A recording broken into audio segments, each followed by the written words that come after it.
हो गई पूजा? हाँ जी। आप चलो अच्छी बात है, आपको अपने ईश्वर पर आस्था है, आप एक पूजा पाठ करने वाली एक व्यक्ति हैं। पर मैं आपसे आपकी आस्था के बारे में कुछ पूछना चाहता हूँ। हाँ जी, पूछिए। क्या मैं पूछ सकता हूँ? हाँ जी, बिल्कुल। ठीक है। मैंने देख रहा हूँ यहाँ पे आपने कई सारी मूर्तियाँ रखी हुई हैं, ठीक है। जी। तो इन सब मूर्तियों में मैं आपसे ये पूछना चाहता हूँ कि आपके हिसाब से सृष्टिकर्ता ईश्वर या परमेश्वर जिसने सारी सृष्टि को बनाया है, आपके हिसाब से वो कौन है? ये भगवान यहीं पे रखे हैं, विष्णु जी ने बनाया है। तो फिर ये बाकी क्या है? सब है ये विष्णु जी हैं, विष्णु जी ने पूरी सृष्टि बनाई, ये सब उन्हीं के ही अंश हैं। ठीक है, आप कह रहे हो कि विष्णु जी सृष्टिकर्ता परमेश्वर है, ठीक है। हाँ जी। तो आपको ये बात किसने बताई, कहाँ से पता चली आपको ये बात? ये हमारे देखो दादा परदादा सब यही बोलते हैं, और इनकी भक्ति करके उनको बहुत कुछ मिला, क्योंकि उन्होंने देखा। नहीं, बात मिलने की नहीं है। हाँ। आप कह रहे हो दादा परदादा, हो सकता है आपके दादा परदादा गलत भी तो हो सकते हैं। नहीं, बिल्कुल गलत नहीं हो सकते। अब वो हमारे देवभूमि है तो हम बोल ही नहीं सकते, कोई झूठ नहीं बोल सकता। नहीं, देखिए हमारे दादा परदादा जो हैं वो तो पुराने समय में बहुत कुछ करते आए। पुराने समय में हमारे दादा परदादा हमारे पूर्वज ही थे जो कि स्त्रियों को आग में जला दिया करते थे, जिसको सती प्रथा कहते हैं। तो बंद की गई ना वो प्रथा। दादा परदादा वो सब काम करते थे, लेकिन बंद किया गया। क्यों? क्योंकि वो गलत था। उस वक्त एक समय ऐसा था हमारे देश में कि जब दादा परदादा इस तरीके के काम करते थे, लेकिन जब मानवता जागी, जब मानवता की सही पहचान हुई तो वो बंद हुआ ना, ठीक है। हमारे देश में जाति प्रथा जड़ तक घुसी हुई थी, ठीक है। लेकिन आज जाति प्रथा जो है वो अच्छी बात है कि वो जाति प्रथा धीरे धीरे खत्म हो रही है, लेकिन किसी वक्त पर वो बहुत ज्यादा थी तो वो खत्म की गई ना। यानी कि दादा परदादा गलत थे। नहीं, एक बात और मेरी भी सुनो। आप देखो, आपको इतना देखो पता होगा, मुझे भी देखो कुछ पता है कुछ नहीं है, ठीक है। तो अब जैसे दादा परदादा आप जो कह रहे हैं कि मतलब सती कर देते थे, तो वो मतलब जो जिसका अगर वो जिसको सती करते थे तो उसकी भी इच्छा थी कि मैं अपने पति के साथ सती हो जाऊं। तो वो सही नहीं है। वो सही था या गलत था? सही भी था, गलत भी था। सही कैसे देखो था? वो अपनी मर्जी से करती थी। नहीं, अपनी मर्जी से नहीं करती थी। ये गलत कह रहे हो आप। अपनी मर्जी से नहीं, मैं आपको बताता हूँ, आपको शायद जानकारी ना हो, मैं आपको बताता हूँ। सती प्रथा की शुरुआत कहाँ हुई? शिव महापुराण में पार्वती के पिता जो दक्ष प्रजापति है उन्होंने यज्ञ किया। यज्ञ में शिव को नहीं बुलाया, जिसकी वजह से पार्वती जो हैं उनको क्रोध आया, गुस्सा आया, और वो यज्ञ में उन्होंने आहुति दे दी, अपने प्राणों की आहुति दे दी इस क्रोध में आकर कि मेरे पिता ने मेरे पति का अपमान किया, ठीक है। क्योंकि दक्ष प्रजापति ने शिव जी को भूत कहकर और कुछ उल्टी सीधी बातें बोलकर उनका अपमान किया था, जिसके उत्तर में जो पार्वती हैं वो आग में जलकर भस्म हो गई थी। वहाँ से सती प्रथा की शुरुआत हुई। यानी कि सती प्रथा की शुरुआत जो है वेद पुराणों से होती है, पौराणिक पुस्तकों से होती है। तो वो ऐसा नहीं है कि वो अपनी मर्जी से बैठती थी।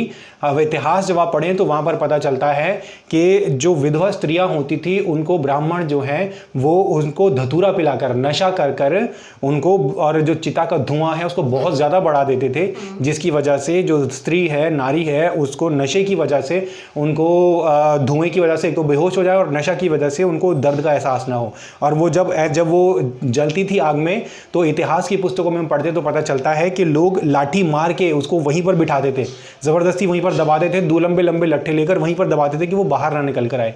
ये सती प्रथा थी, ठीक है। ये इतिहास की पुस्तकों में दर्ज है, ठीक है। और इसको बंद किया गया समय आने पर, ठीक है। तो वो अपनी मर्जी से नहीं बैठती थी, ठीक है। तो आपको भी पता है, मुझे भी पता है कि वो गलत था और वो बंद किया गया, ठीक है। तो आपका कहना है कि हमारे जो दादा परदादा हैं वो ऐसा करते हैं इसलिए हम भी ऐसा करते हैं, ठीक है। तो मेरा कहना यह है कि आप सिर्फ इसलिए एक काम को करते आ रहे हैं क्योंकि आपके दादा परदादा ने किया, ये बात गलत है। कि आपको आस्था है, अच्छी बात है, ठीक है, उसमें कोई प्रॉब्लम नहीं है। लेकिन मेरा ये कहना है कि आपको अपनी आस्था के विषय में पढ़ना ज़रूरी है। अगर आप विष्णु जी की उपासना करते हैं तो ज़रूरी है कि आपको सिर्फ वो जानकारी ना हो जो आपने किसी और के मुंह से सुनी, ज़रूरी है कि आपको वो जानकारी हो जो वास्तव में लिखा है, ठीक है। विष्णु पुराण की जो पुस्तक, अगर आपको विष्णु जी की उपासक हैं तो आपको ज़रूरी है कि आप विष्णु पुराण पढ़ें, उनके जीवन के बारे में पढ़ें, तभी आपको पता चलेगा कि क्या कहा, क्या नहीं कहा, क्या सही क्या गलत, ठीक है। अगर आप कृष्ण जी के उपासक हैं तो आपको जरूरी है कि आप खुद गीता को पढ़ें, ठीक है, महाभारत को पढ़ें, बिल्कुल बिल्कुल, ठीक है। आप कह रहे हो आपने गीता पढ़ी, मैं आपसे एक सवाल पूछता हूं कि कृष्ण ने गीता में कहा है कि चारों वर्ण यानी ब्राह्मण, क्षत्रिय, वैश्य और शूद्र, ये चारों वर्ण मुझसे ही निकले हैं, ठीक है। यानी कि एक सवाल मैं यहाँ पर आपसे और पूछता हूँ, क्या हमारे देश में जो जातिवाद फैला हुआ है, जातिवाद के कारण आए दिन हत्याएं होती हैं, छोटी जाति के लोगों को मंदिर में नहीं जाने दिया जाता, वो सरेआम पानी नहीं पी सकते, तो क्या ये बात सही है या गलत है? गलत है। गलत है। लेकिन गीता में कृष्ण जी कहते हैं कि चारों जो वर्ण है वो मुझसे ही निकले, यानी वर्ण व्यवस्था जहाँ से जाति प्रथा का जन्म हुआ, वो जाति प्रथा जो है उसकी शुरुआत गीता के अनुसार कृष्ण जी ने करी है। तो आपने अभी कहा कि जाति प्रथा गलत है, ठीक है, जातिवाद गलत है। तो अगर जातिवाद गलत है तो यानी कृष्ण किससे जो जातिवाद की शुरुआत हुई, यानी कृष्ण से भी गलती हुई? बिल्कुल, कृष्ण जी से कोई गलती नहीं है, तो इंसानों ने करी है गलती।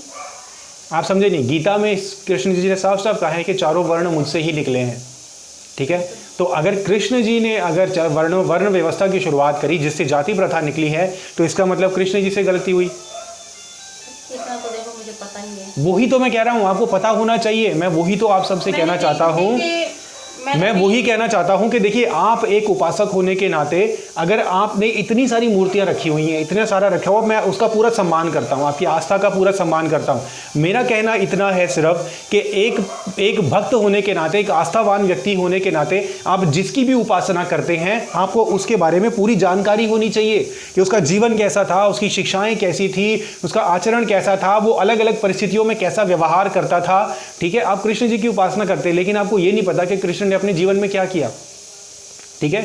आपको ये नहीं पता कि कृष्ण का चरित्र कैसा था, आपको ये नहीं पता कि कृष्ण जब अलग अलग परिस्थितियों में कैसा व्यवहार करते थे, ठीक है। आप सिर्फ अंधी भक्ति करते हैं, अंध भक्त बोलते हैं उसको, ठीक है। आप उपासना तो करते हैं, लेकिन आपको ये नहीं पता कि आप जिसकी उपासना कर रहे हैं वो कैसा था।